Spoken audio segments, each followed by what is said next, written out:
জান্নাতের অবস্থাটা কি? রাসূল সাল্লাল্লাহু আলাইহি সাল্লাম বলেছেন, জান্নাত তো এমন, একটা ঘোড়াকে ছেড়ে দেওয়া হবে, 1 বছর সে ঘোড়াটা দৌড় দিবে, 1000 বছর পর্যন্ত ঘোড়াটা দৌড়বে, একটা প্রান্ত গিয়ে দাঁড়াবে, শেষ হয়ে যাবে তার প্রান্ত 1000 বছর। সেখানে দাঁড়িয়ে ঘোড়া তার যেখানে দাঁড়াবে সেখানে যদি একটা লোক দাঁড়ানো থাকে, 1000 বছর দূরত্ব, দূর থেকে 1000 বছর দূর থেকে জান্নাতের সে গ্রাণ সে শুনতে পাবে। কতটুকু দূরে?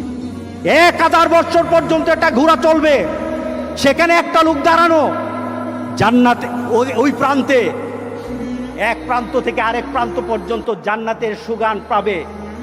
রাসূল বলতেছেন, এই ব্যক্তিগুলি জান্নাতের সুঘ্রাণ তাদের নাকে ঢুকবে না, যারা সেই জান্নাতের সুঘ্রাণ তারা পাবে না।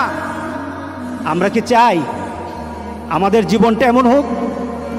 যদি আপনি নামাজি হন, দায়ুস হন, নামাজ আপনাকে জান্নাতে নিবে না।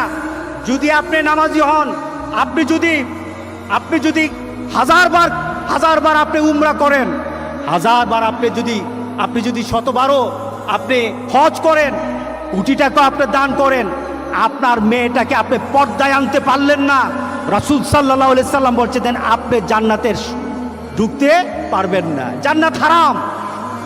আপনার মা বাবার সাথে খারাপ ব্যবহার করেছেন, মা বাবা চোখের পানি ফেলে দিয়েছে, জান্নাতের দরজাটা বন্ধ হয়ে গেছে, জান্নাতের দরজাটা বন্ধ হয়ে গেছে।